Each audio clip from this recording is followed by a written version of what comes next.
Hello everyone, my name is Mark Newman.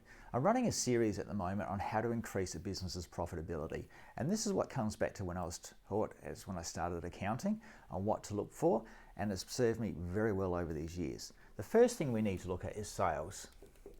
Now I covered this off in the last video. If you haven't watched it, please make sure you see that. The next thing we look at is margins. And this is the profit that you're making on the products you sell. Now, all of us are selling products, whether it's time, materials, or something. And then finally, we're going to be looking at expenses in a later video.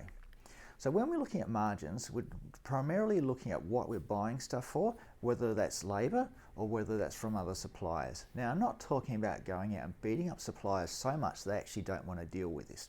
And I have seen this. Years ago, I worked for a large corporate. We had a new customer come along and wanted to do a very large purchase from us. The products department got excited, credit department got excited, and I was asked what my opinion of the deal was. Now I knew this person. I knew he was a pain in the neck to deal with, and the other suppliers had probably already turned him down. I told our product department, and rather than actually giving him a discount, they actually inflated the prices on the list. Now he didn't know he was getting inflated prices, but he actually took the deal. And yes, he was a pain in the neck to deal with there afterwards. And when he came back to buy more products in the future, he was actually refused. So we've got to make sure we have good relationships. An example of having a good relationship is when I worked for a large stationery company. Whereas we were getting towards the end of the quarter, we were looking at our purchases from one major supplier and whether we'd hit a small rebate target. When I looked at the rebates, they jumped substantially if we actually did a bulk purchase. So working with the supplier and our bank, we actually went back to the supplier and purchased 6 months worth of stock. That actually put an extra $100,000 on our bottom line for the next 6 months. And when then in 6 months later, we're able to do that again, i.e. we made $200,000, an increase in our margin by simply working with our supplier and working better. So how do we actually increase our margins, and what things should we look for? The first thing we should be looking at is are we taking advantage of any discounts that are out there?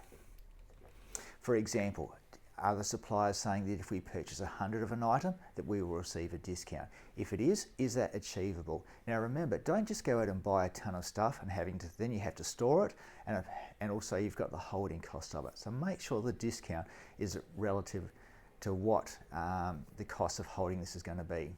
Secondly, are there any deals that the suppliers are negotiating at the end of the month?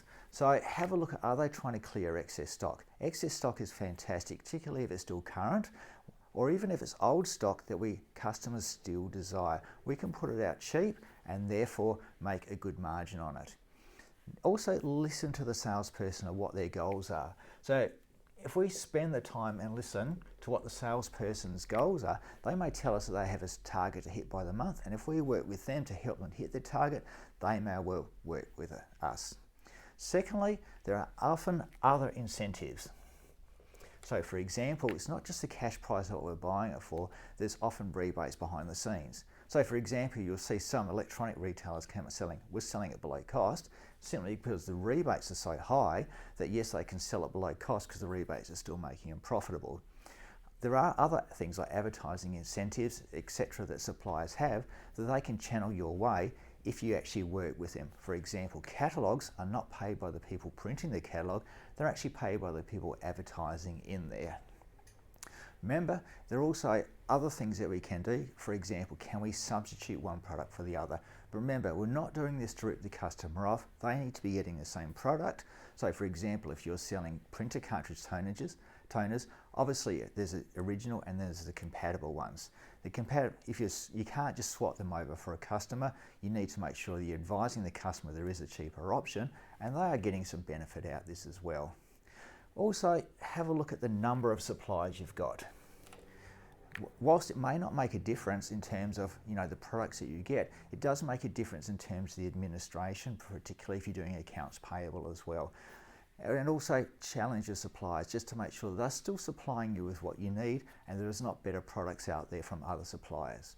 So this is just some ideas on how to help us improve our margin. Remember, it's ultimately looking after the customer and making sure you supply a quality product to them, and that way you're going to have a long-term relationship both with the supplier where they'll look after you and give you good pricing, but also you have a good relationship with the customers where they know they're getting a good product for you that's value for money. If you have any questions, please do not hesitate to contact me. Thank you for listening. Mark Newman.